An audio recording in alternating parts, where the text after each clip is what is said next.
Okay. Hello. Hi. Hi. I'm excited right now. Me too. I'm super stoked. So let's jump in. The way that I typically do it is I won't have the person I'm interviewing actually say their name first or what they do. Okay.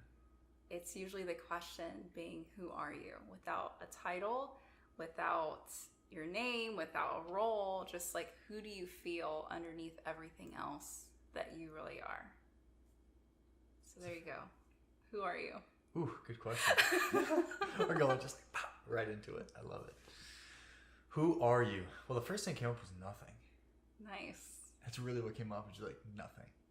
I think something about me that I really like is my ability to fluidly adjust with identities and whoever I want to be. And I think that's important with being able to continue to feel good because we evolve as humans.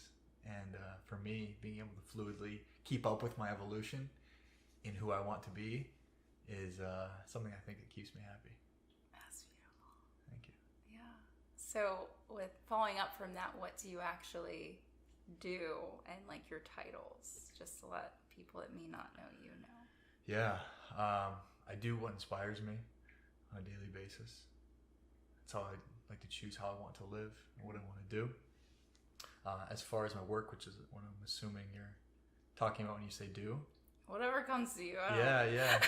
Yeah. So my work right now that I do, on top of being a part-time underwear model, is I love this. Graham, Graham is Autumn's boyfriend, great friend of mine. Mentioned, he said, being a corner man for people, and that really resonated with me. I actually changed my Instagram already to that. Right? Talk about just do whatever you want. Yeah, it was last night. Like I just literally just evolved with when whatever I heard want. that, I was like, corner man. It's like I'm your corner woman now, such and such. Yeah, it's great. Like I'm your corner woman. Like I'm not your coach. I'm the one that's in the corner that you go out and live and you go out and make things happen and do big things. Then you come back and we reassess and we do whatever we have to do to get a desired result. Let's work through some of those deeper things back in the corner. Then you go out and you go do your thing again. And I think that's what people do with me. Is I'm their corner man, and they come to me and we work through whatever they got to work through to be able to get more of what they want. Yeah, you've been my corner man. Yes. How was that experience? Why don't you tell me what that experience was like? That experience was it came at the right time, and it taught me how stubborn I was and resistant, but having someone who was like, you're freaking doing this because I know you can, really like shifted me in gear. And there was one pivotal call where you're like, hey, you're not as excited as everybody else I'm coaching. Can you actually do this? And I was like, oh my God, like, yes, I can. Yes. And then from there, I was actually able to receive you and learn from you, and it changed my life. And even now I still reference like that point, like just that coaching experience in general, because it just taught me so much. And some of the things that you taught me and showed me through myself, I didn't even understand until recently. So it's interesting how as we keep going on, like we'll become like aware of those things, even if they're premature, like you'll still be aware of it. So yeah, I appreciate that. Yeah, you're welcome. That's nice. Absolutely. Yeah. So Keyen, you mentioned identities, and something I really love about you is you're not a typical coach. You like are an underwear model, and there's a podcast that you said you were a stripper at one point. Yeah. I've said that on a few podcasts. Okay. What? How is that not against like just this perfect coach identity? Like, what actually drives you to evolve? Yeah, my excitement. I think that's always been so. I don't have a story of leaving a 9-to-5 and then deciding to live my life that way I want to live. Like for me, I heard somebody reference this one time. They said a rock top, and instead of having a rock bottom, I think that I had a rock top. And when I was able to get all the way to the NFL, that was my lifelong dream, right? That was what I said I was going to do from the moment I was 10 years old. said I was going to get there, and I finally did. And the really odd thing that happened when I was there was I was watching practice, and I remember thinking, I was like, once all the like the fad and the excitement came down, I was like, this is it. Like this is what it feels like to accomplish my lifelong dream. Like, all that time, energy for this feeling. And then I went and had my MRI that told me I'd never be able to play again, literally an hour after that moment. But that was such an important part for me in understanding that nothing that I do as far as the accomplishment goes will bring me the fulfillment that I want. So what will? And I read a book called The Biology of Belief, which I talk about frequently, and that really led me to living this heaven on earth that I wanted to live and creating that for myself. And so part of creating that was being able to shatter an old identity that I had of who I thought that I was. So I'm from South Dakota, middle of the Midwest, good old boys. Like you just put your head down, you work hard, you don't talk about your accomplishments. And I had to shatter that. I had to shatter that if I wanted to step into becoming the person that I really wanted to become, separate from my identities. Yeah. And so when I moved to Miami, which is the complete opposite of South Dakota in every way, right? It's the Latin flair. I literally had to Google earlier. You and Graham were talking. I was like, where is South Dakota? I hear that so often. Yeah. It's funny because when I was living in Brazil, people are like, oh, I don't know where that is. I'm like, most of the people in the U.S. don't know where that is either, so don't worry about it. Yeah. But yeah, so moving to Miami, it was a completely different culture. And for me, like a lot of people ask me like, oh, it must have been a big culture shock for you. And I'm like, no, it was just exciting. Like, I'm like, wow, all these new things and ways of being and operating. I'm like, ooh, this looks fun. There's something different. How has that like shift of being who, just allowing yourself to be instead of limiting yourself, how has that impacted like your family? Because people, they're so used to us being, you know, goody two shoes, you're a good guy, South Dakota, get married this age, have kids this age, like all the things. Yeah. How did they adjust to you changing and, you know, like evolving? Well, first I want to finish how I got to the stripper point because I was getting really close. Yeah. And then we can go into that. I'd love to. That's a great topic. But when I got to Miami, it was like, yeah, how can I do as many fun things that are separate from the identity that I held while I was living in South Dakota? And my good friend and I, we were at a point where we also weren't able to work yet. I went down there for a job at a gym that the gym didn't open for another 2 months after we thought it would. So we're like, well, what are we going to do? And so I went and decided to be a stripper for that period of time. You know, it was really fun. Made a little cash, you know, I did the whole Magic Mike thing, come home afterward, my backpack's full of dollar bills, and I got the big white table in the living room and dumped the dollar bills out. Like, it was fun for 2 months. Then after that, it was it. But really the premise behind it was pushing myself to do something that was exciting and outside of who I believed that I was. And also need a little bit of cash too, so that helped during that time period. Yeah. But back to the question about my family, it was tough. It was tough for me.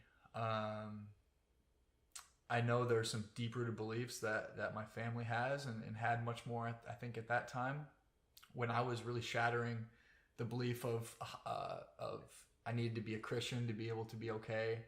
And I'm obviously, like, being a stripper, that kind of goes against that a little bit.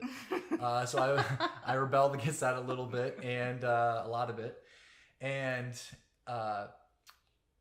it was tough.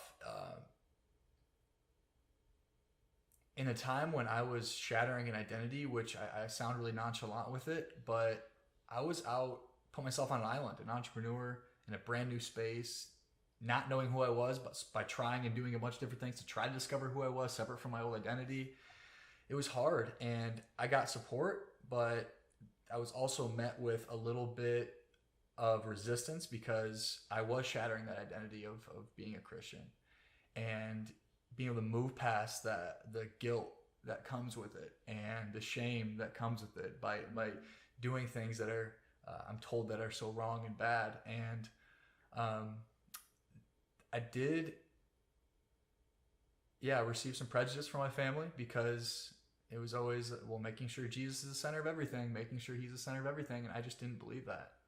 And I didn't receive as much support as I would have liked to in the beginning of my entrepreneur journey of leaving, because I didn't hold that belief anymore.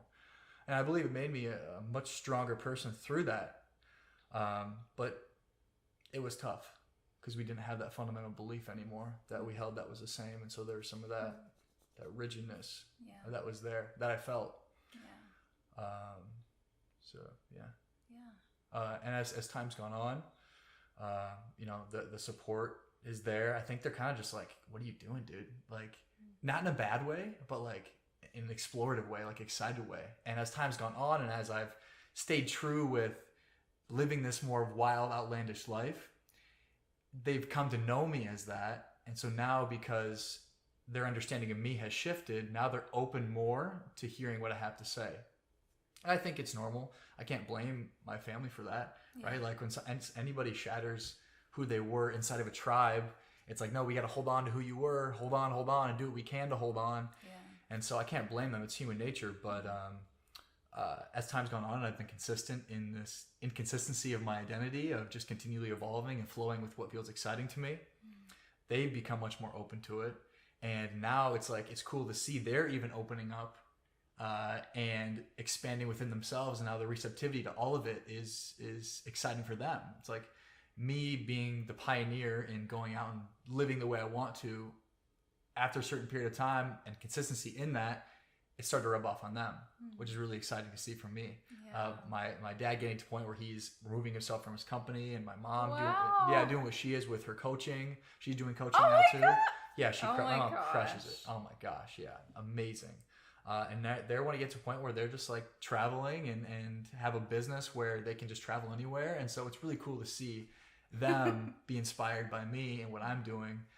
But it took a while of sitting in the tension of me shattering my identity and them learning to be okay with that. Yeah.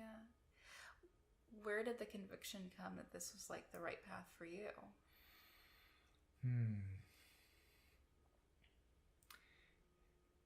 I just know. I think I'm connected. I don't know what that voice is. I consider myself very like earth-centered, grounded. I know if you like zodiac signs, I'm a Capricorn, so I guess that maybe like plays into it of some sense, right? Yeah. So I don't know what that voice is. I don't know, but the more I listen to it, the stronger it gets. And I believe that voice got really strong when I got to the NFL, of me saying, whoa, like if I set my mind to something, I can do it. So my parents also did an incredible job at creating that environment where they really encouraged me to just do whatever I wanted to do, and they supported me through it. Even when they didn't have the funds, they supported me, and that's like, I would say a big part. But really, regardless of how I got to the connection of the voice, I'm just really connected to the voice. And the more that I follow suit with that voice inside of me, the stronger it gets and the easier it gets to pursue. So really through consistency of following it and committing to it and seeing externally the positive repercussion of me following it, it gets stronger and stronger and stronger. Yeah. But I don't really know exactly. Maybe you could say it's God. Maybe you can say it's intuition. I don't know. But I just know that there's a voice that guides me. Yeah. That's awesome. Thank you. Love that. With that voice, I feel like there are moments, this is my experience of it, where you can actually pinpoint when that voice is really guiding you, and like when it is like just things just shift. What's another moment in your life that voice popped up and just shifted your perspective or life? On a daily basis. It's crazy. It pops up. It's on a daily basis of just permission to pursue whatever I want to pursue. And it's not even in the sense of like what people would consider productive. Like sometimes it's just like, just hang out for a little while.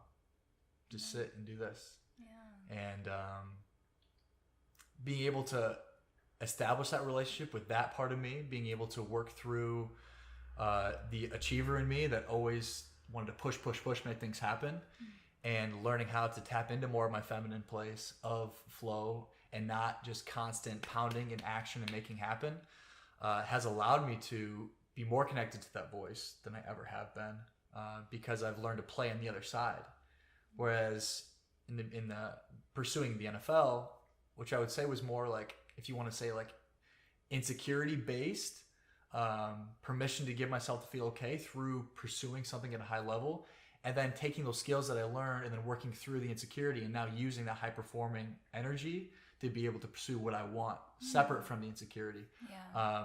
That had always been strong, but learning to play in the feminine more passive space, even when everything inside of me is like push, has allowed me to actually settle more in the middle, where I am pushing in that place when the inspiration's there, but I'm also passive when the inspiration's there, and both are equally powerful. I love that. What's your relationship with your feminine energy right now in your life? I think it's incredible. Yeah.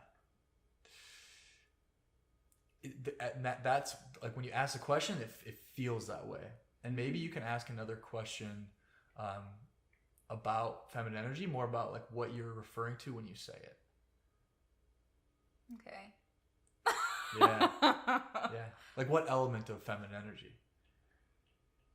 Well, what do you define feminine energy as? Just permission to pursue heart desire, not a mental construct of like, how do I do it, how do I make it happen, which makes the most sense. Like, but more of this like, okay, there's this desire planted in me, it's okay just to go pursue it, and it's okay to not have to push to go pursue it, and to trust that it's going to come to me. So it's not passive in the sense of not doing anything, but when the inspiration's there that says just relax or move forward, there's not a lot of resistance, not a lot of mental energy there. So I would say the feminine is more like heart, masculine more head. And so I'm very connected to that place of heart and what I desire to pursue. And it's very clear. And there's not a lot of mental that's getting in the way of it. Did you ever get to a place where you were ever at like a conflict with that like masculine and then feminine, or like heart and mind? Because sometimes for myself, I noticed that I was so feminine, and with you, I was definitely not. I was like, I must be extra masculine because I can't even trust feminine. And I got to that place where I trusted feminine, and then I just got really, really into it, and I noticed that I was starting to almost like not know how to integrate the masculine, or even despise the masculine energy, and had to like reintegrate it.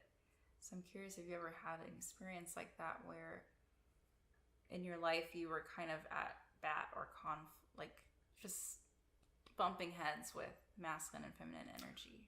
Yeah, I would say like every day, like it comes up. Really? Yeah, for sure. Like, just because it's clear and apparent what I desire to do doesn't mean old programming of society, of family dynamics don't kick in. You know, I'm a...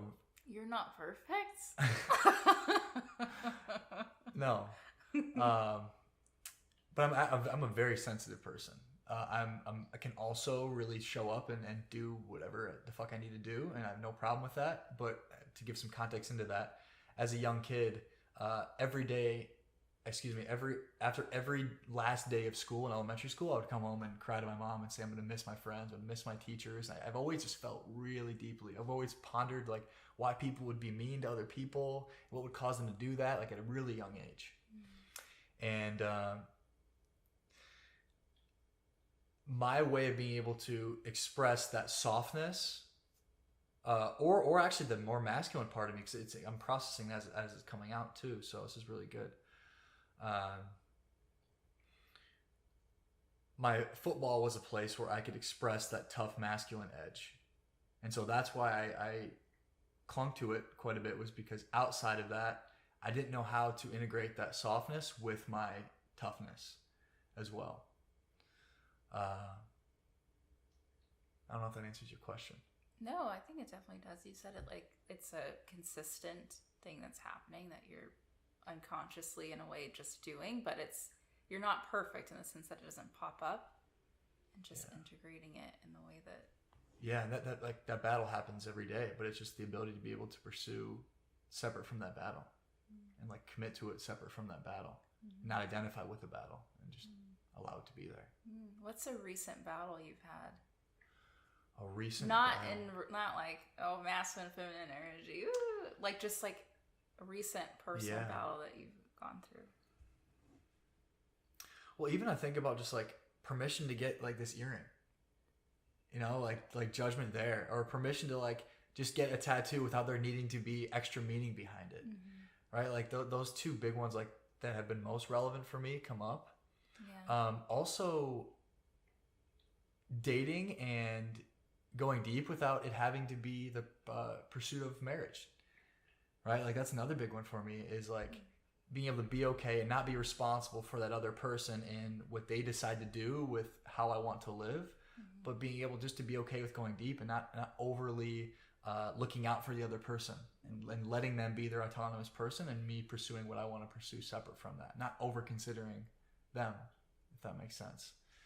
Yeah, 'cause that's how you used to be. Yeah, exactly. So that's another big one with the dating part, just permission to do that, separate from having to be like responsible in it, and just can like be messy and can not think about if this is like marriage or not right away. Yeah, those three probably relevant ones for me. Nice. Thanks for sharing on that one. I feel like the relationship one is always a touchy thing, because a lot of people are like, it's got to end in marriage. And especially with the Christian background. Absolutely. Yeah, it's got to be the pursuit of marriage. And you and I were talking about this a little bit earlier, of just like how people will even rush into marriage because it's like permission to engage in sex, or permission to be sexual. Not everybody, but that pressure can definitely come from Christianity, and you end up jumping into something not because it's what you really desire, what you want, but because it satisfies that, I just want to say, egoic part of yourself that needs that to happen to give yourself permission to do other things. What's one of the most liberating realizations you've had about just who you are as a person right now in life? That I'm infinite, like just infinite, and I continue to do what I want, separate from ideas of what I think will happen if I do something. And that's where like I talk about the idea of like being overly responsible in an intimate relationship, where it's okay, is this marriage or is this not? And just the permission to just like, reputation has always been something that I've really held highly. Like how people see me, I've always used as something that makes me feel really good. And so, for example, in my business, in my personal relationships, I consciously make a practice of like shattering that, of actually doing things that I think would cause there to be a negative reaction, to go into it and actually create that negative reaction, which ends up not being a negative reaction. Does that make sense? Yeah, it's like creating your own triggers. Exactly. It's like, oh, there's my trigger. Oh, I'm scared of this happening.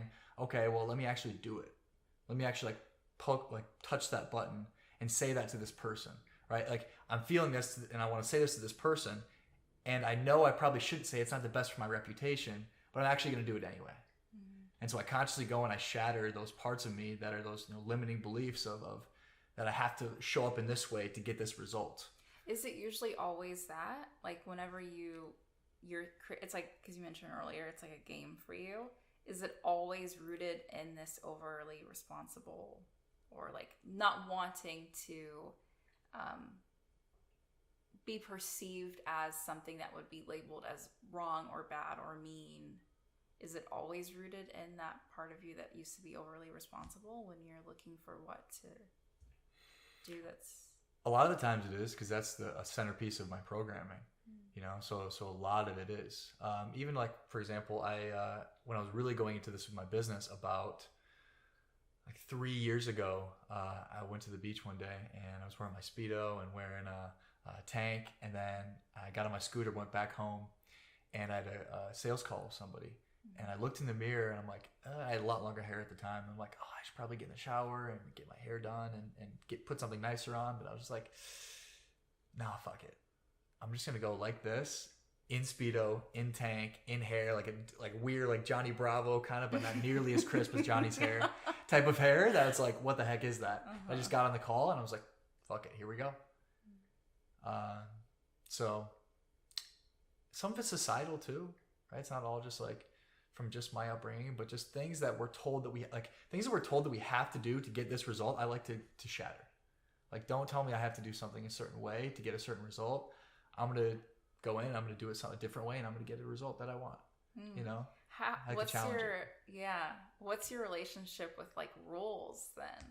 Do you feel like Rules? Yeah, like if there is a rule set in place or an expectation, like is it always just there's a store sign that says you can't be without shoes here, and you're just like, I'm just gonna take my shoes off? Is it like what when there is this structure and like there are rules and there's something that you have to follow, do you feel like you can still respect that, or is it always like the quote rebel going about it? No, it's interesting because it's not consistent. It's like that voice that I was talking about. It's not like all rules like, oh, no shoes, no shirt, no service. It's like, okay, well, I'll wear a shirt, I'll wear shoes. Like, okay, but sometimes I won't. And so like I don't know, I can't like pinpoint exactly when it is. Sometimes like even with masks, sometimes I'm like, okay, well, I just kind of in a relaxed mood where I don't want to just like deal with anything, so let me just put a mask on. Or I'm not, and I'm like, I don't want to wear a mask right now, and I won't. So it's like it's not consistent. It's just momentary inspiration that just like says yes or no, and I'm like, okay, do I want to follow this? Do I not? Okay, I don't. Okay, I'm not. Okay, I do. Okay. Interesting. It's an interesting way of being. How do you feel people see you now? I've heard some things. I've heard scammer. Like I've heard I look like God. Yeah, because like I post because I'm a great looking guy. I look fucking great. Like just being real. And I post pictures like in exotic locations, and I don't share a lot of my depth on Instagram anymore. But if you looked into my posts, like you'd see more of it. And people are like, he looks like a guy that would be I've heard this a sugar baby. You do. Yeah. You do. Yeah. Yeah, but I'm like, I fucking make all my own money. Like, I do everything. Like, I've built some cool shit with my life, and I like to show it. And I actually take a lot of pride in that. I could talk about that a little more too. Yeah. Maybe a little too much pride of building something for myself at times, but yeah. So I've heard scammer like, oh, he's just gonna take your money, but I'm like, yo, I fucking got way more money than you probably. Like, so no, I don't want your money.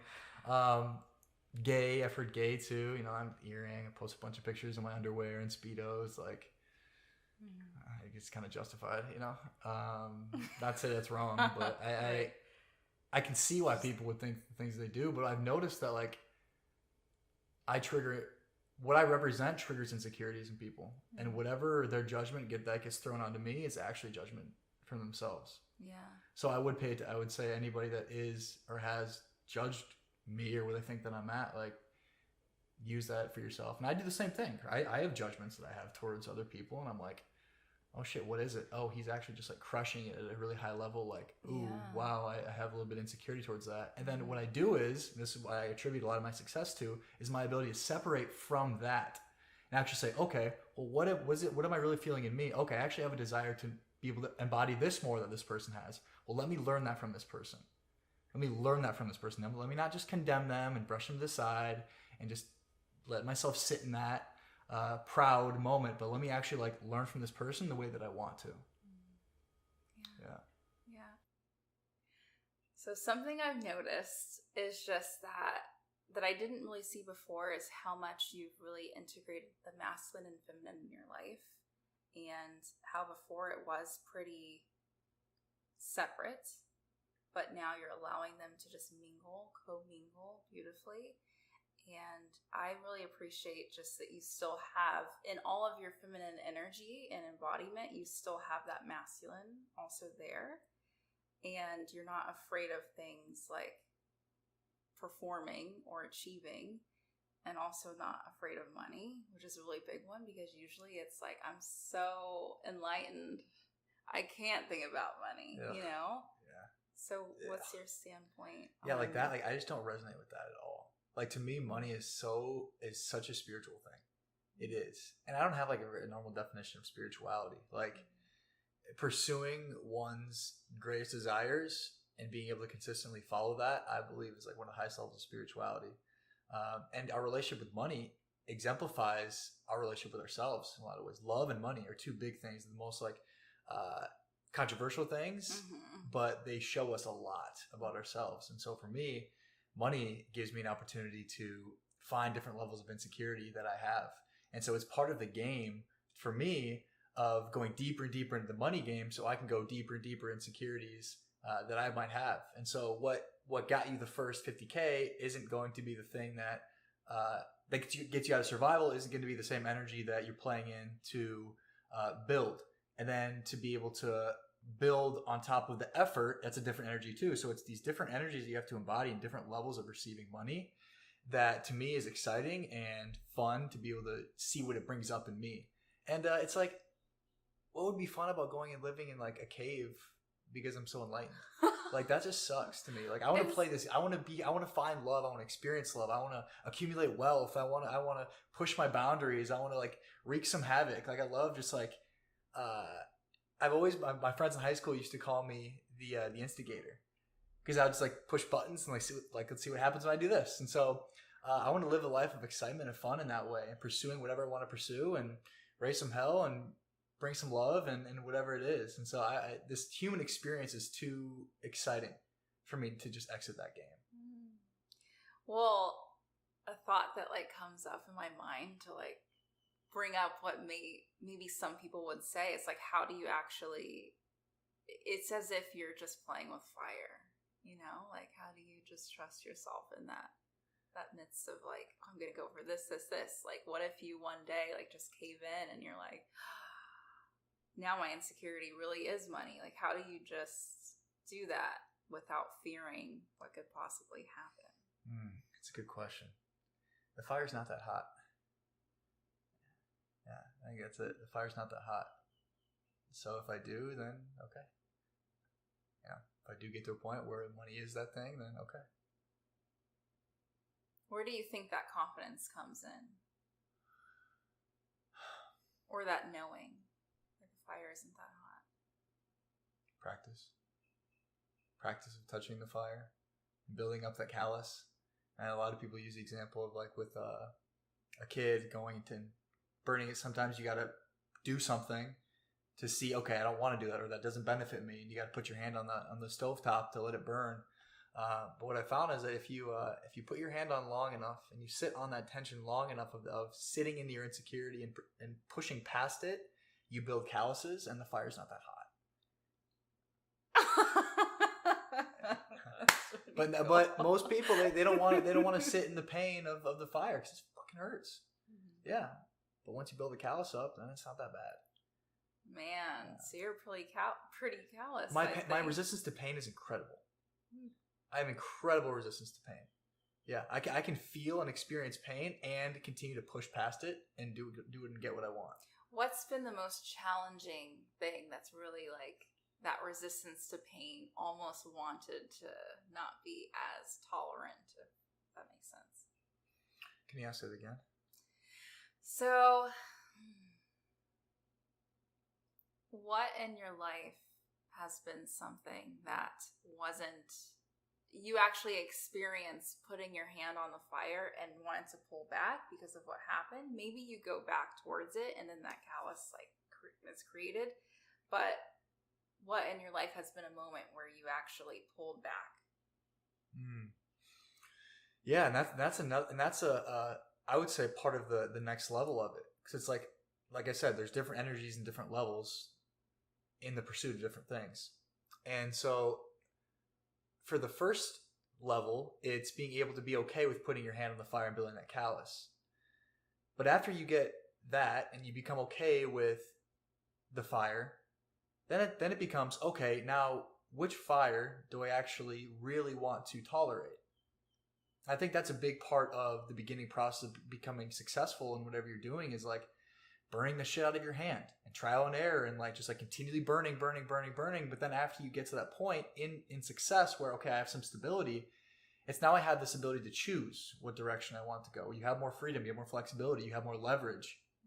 And then it's at a point where it's like, okay, this fire's hot, but which fire to me is going to be the most ideal for the s'mores that I want to make? Right. Or the hot dog that I want to burn over the fire.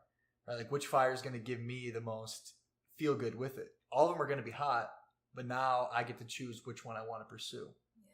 Which top 3 fires you have going then? Ooh, being the best coach in the world. Like that's it, and all like the pain that comes with that. Being ridiculously rich while doing that, and breaking. Third one is breaking the mold of what a enlightened leader is, shattering that reputation. I think you do all three well.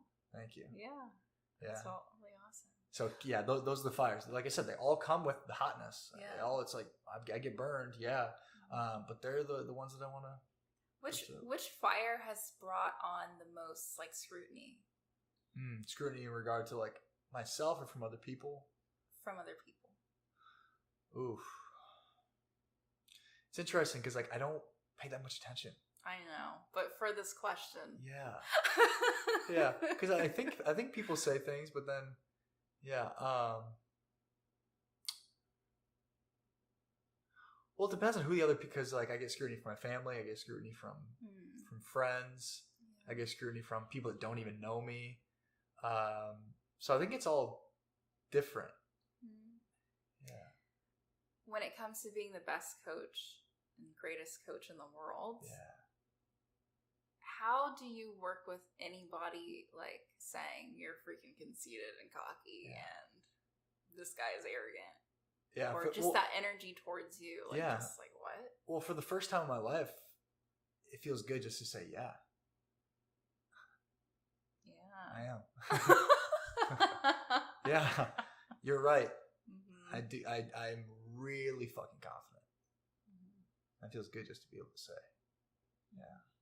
And I represent, for me, what I do is I represent people that are the sensitive, that are the people that have always really cared about the feelings of other people and put other people's feelings above our own. And I represent someone that can get through that and come out on the other side of it. And I can actually be in this energy of, yes, I am the fucking best. Like, I know I am. And you can receive the most in that interaction with me through me embodying that. That's one thing I've learned is like, me and all my greatness doesn't dull somebody else's. It actually enhances it. Yeah. Which is a really hard thing for a lot of people. It's hard to embody. It's a very familiar concept, right? Like, your light doesn't put other people's out or whatever it is. Like, but it's another to embody it. Yeah, you're right. Do you feel like you've aced that embodiment of it? I feel like I've aced it. Whatever that would look like. For you. It's interesting because there's two answers to that come up in me. The first one is fuck yes. And the other one is yes, and I still can do it even more. And I also think that's something that I attribute to a lot of my success is the ability to say, yes, I am, and still be open to improving. Like I could say I'm the best coach in the world. And then I could choose to close off and not actively become better, or I could still pursue knowledge, information, and experiences that allow me to be better. Right? And I chose the latter. So I can say I'm the best and I continue to get better.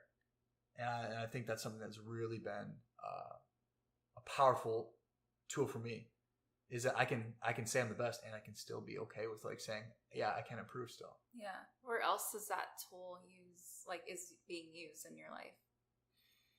I don't know if it's like humility or if it's just being the student and the teacher or if it's... Yeah, well, I do my best to bring it into every element of saying that I'm the best at all of it and then attracting what I need to attract to actually become that.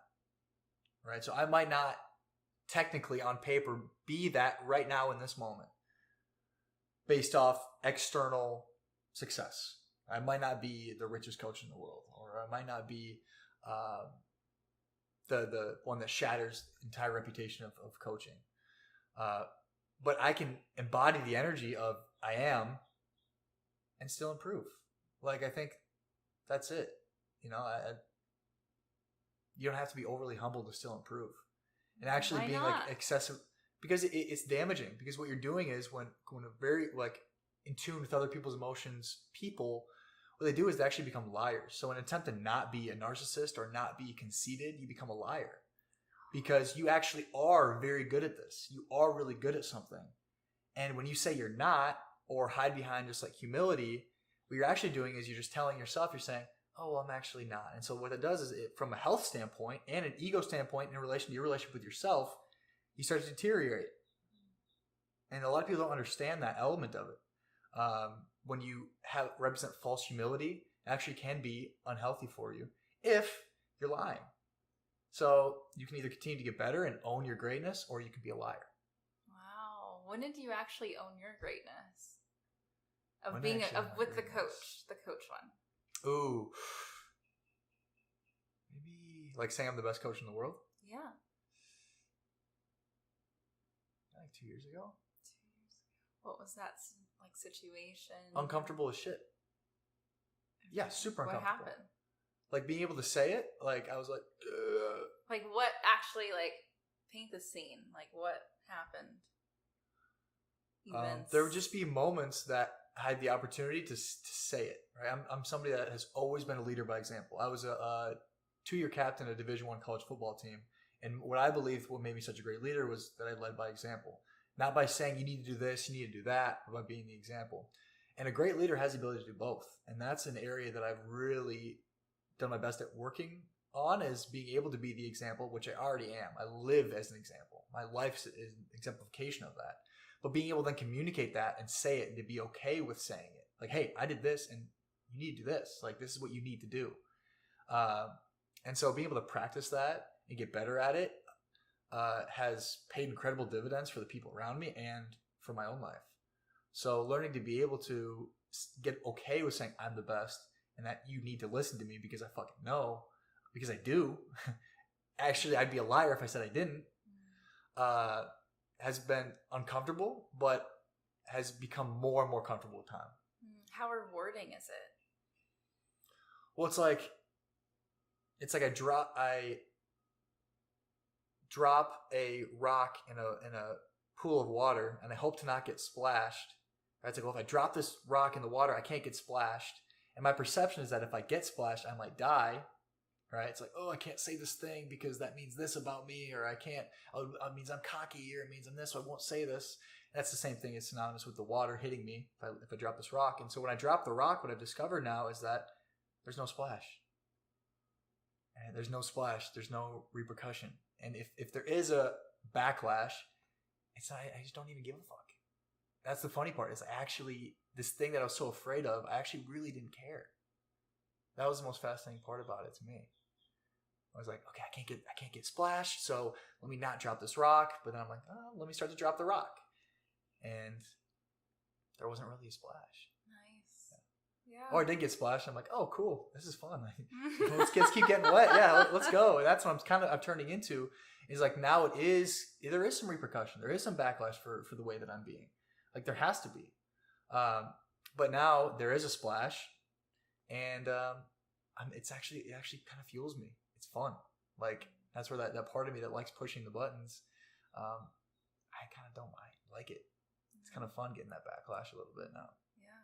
What other like aspect of who you are, like part of you, have you just really developed in this way that as much as this is being developed? So the whole attitude and embodiment of just, you don't care, it's not as horrible as it may seem, and just doing it anyways for you. What other parts of yourself have you also just dedicated time to helping in that way? Yeah, closing myself off.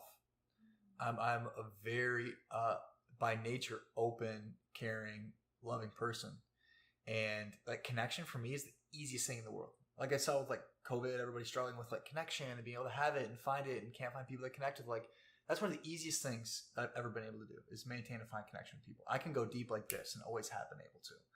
And at times I've done it in ways where it hasn't benefited me, and I've left myself out. And I've done it. I've helped other people in an emotional way at the expense of myself. And now I'm getting into a place where I'm not the savior. I'm not Savior Coach Keyen. And I choose and I decide who I want to put my energy into based off of if I feel like I'm going to adequately receive from that situation. And so some people might listen to that and be like, oh, well, that's wrong or that's bad. But it's like, yo, I come from the other camp. I have gave everything. I have like over gave to people, and it's not fulfilling. It leads to emptiness. It leads to like, oh, what about me? And honestly, I think you have to earn the right to be able to give at a certain capacity. right? You have to like fill yourself up so much that you, as a byproduct, you pour over and you give. So for me, it's being able to close off. I even had this practice of, I used to say hi to everybody on the sidewalk. I'm walking and say, hey, how you doing? I made an intentional practice saying, no, I'm not going to. No, Ken, when I first started that, it was crazy. It was like I was an addict. Wow. Yeah, I was like, hi, no. And what that did was it allowed me to go inward with myself and establish who I really am, separate from who I am relative to other people. And now I'm starting to reintegrate it, which is fun to notice. Like I'm feeling more inspired to like have those conversations because I have so much more solidarity in me. Mm-hmm. But because I'd always been so connecting with everybody and so like, yes, hi, yes, love, like here, take this love. Like there wasn't a lot of solidarity in myself. So it wasn't that was bad. It was just that the foundation. Exactly. And it's a conversation we had earlier. It's not the actions, right? Saying hi to people is not inherently bad. Absolutely. It's the energy behind the action. And so for me, I had to spend time away from it. I had to go live by myself. I had to move to a foreign country to like really just like get to know me more at a deep level, separate from who I was compared to you or compared to you or compared to you. And that's been one of the most powerful things. Me being able to see my greatness is that I actually use other people to not have to see my own greatness, which is really fascinating. You get what I mean by that or no? Elaborate more on that. Yeah.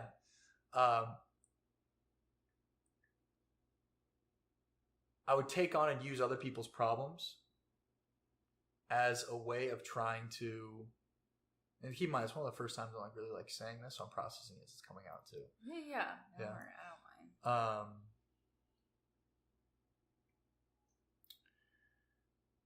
I didn't have as many problems as other people had.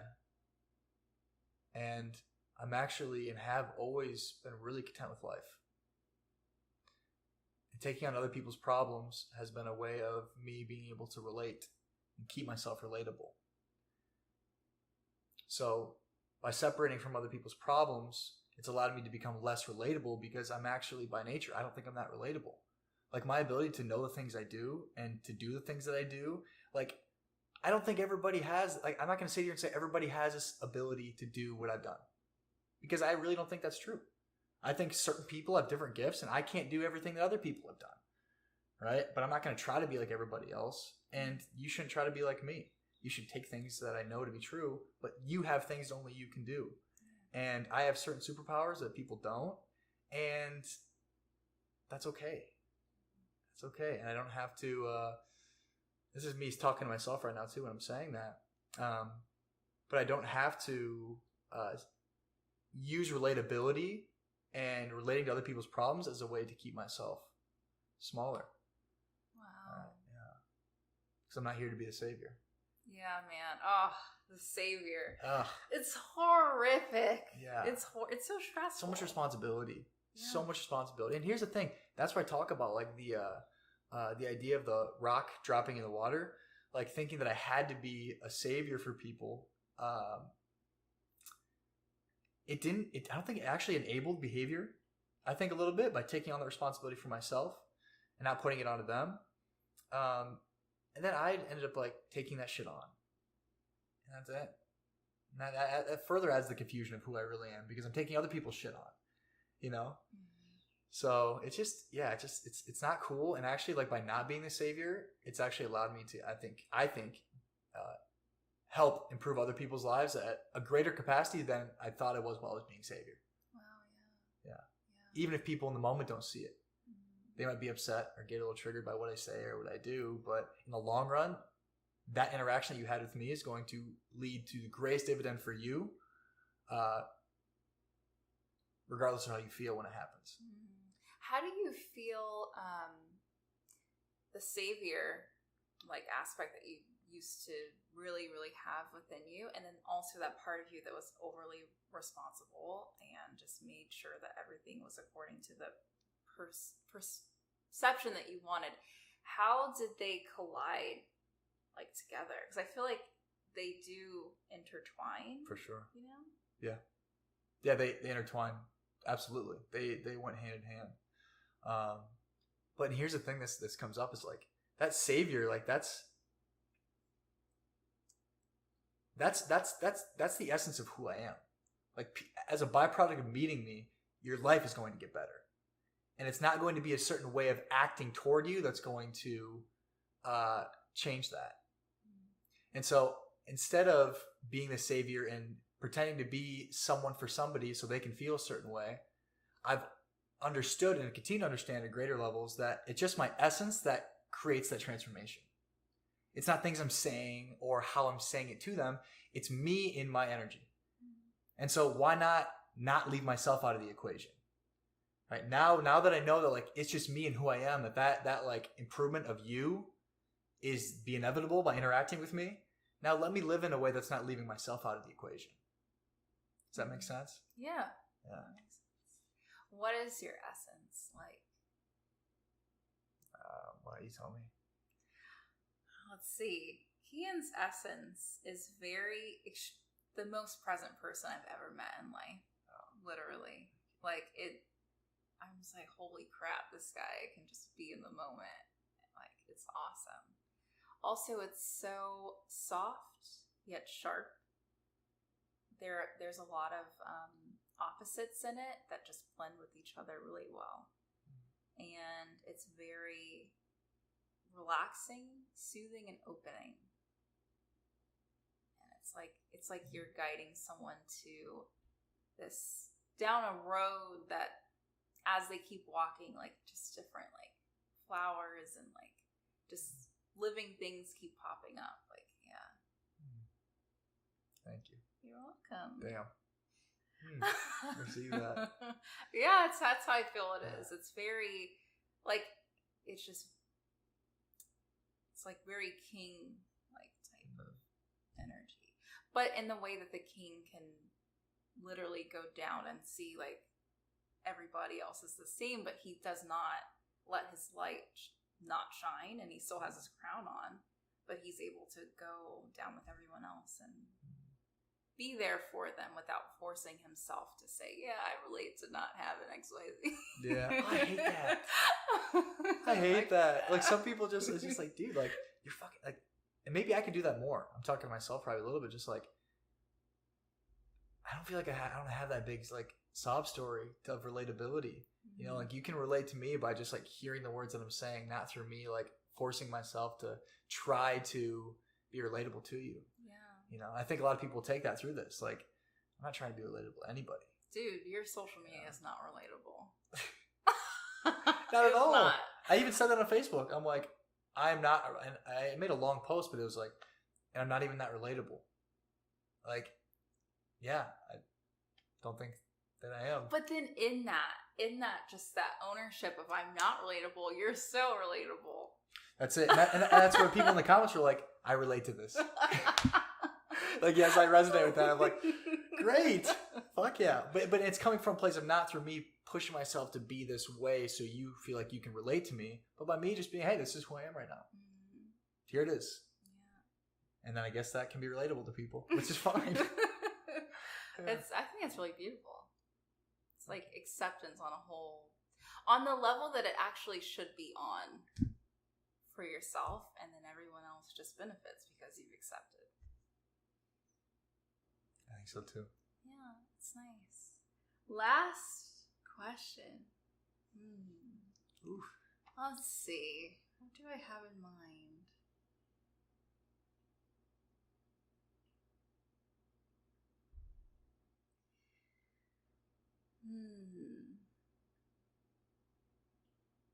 If you like close your eyes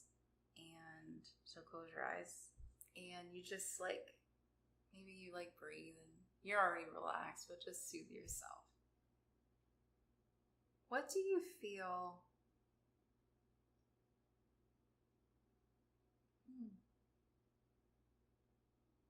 Period? No. Question mark? No. I'm thinking still. I just let it flow.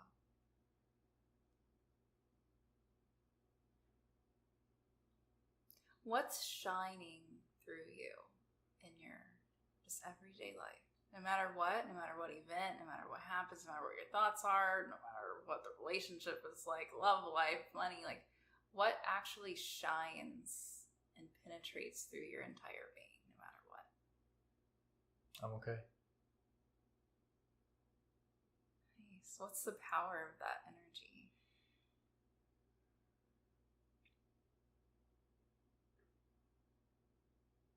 It's just that, like, I'll be okay.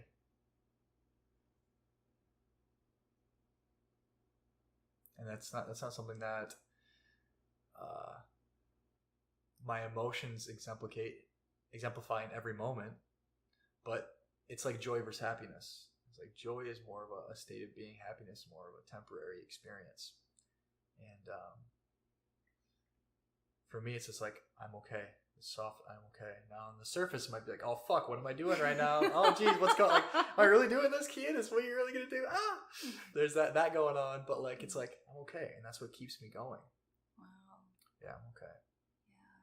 Yeah. And this comes up too, is like on a plane when things start to get shaky, I literally like go to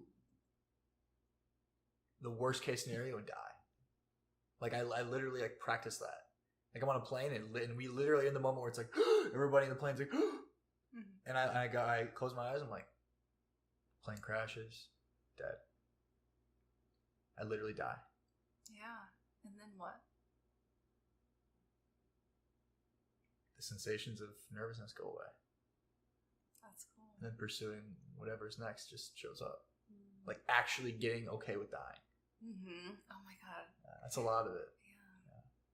So I'm okay because I'll let myself go die. Like, yeah, I'll die right now. Yeah, okay. And then the feelings go away. And you go, okay, now I can pursue. Yeah. That's beautiful. Thank you.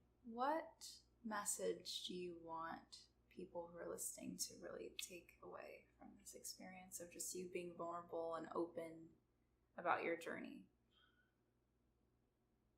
I don't really care. Like, yeah, I don't really care. Like, I'm doing this because it feels good and I'm excited to be here, but people can take whatever they want from it. Nice. Honestly, yeah. Like, it feels good to do and be good to share, and like I feel like I'm getting a lot from it. And because I'm choosing to do that, because it feels good to me, and I feel like I'm receiving from this interaction, people will take whatever they want from it, and it's not really my business what they take. Yeah. I love that. Thank you. You're great, Keyen. Thank you, Autumn.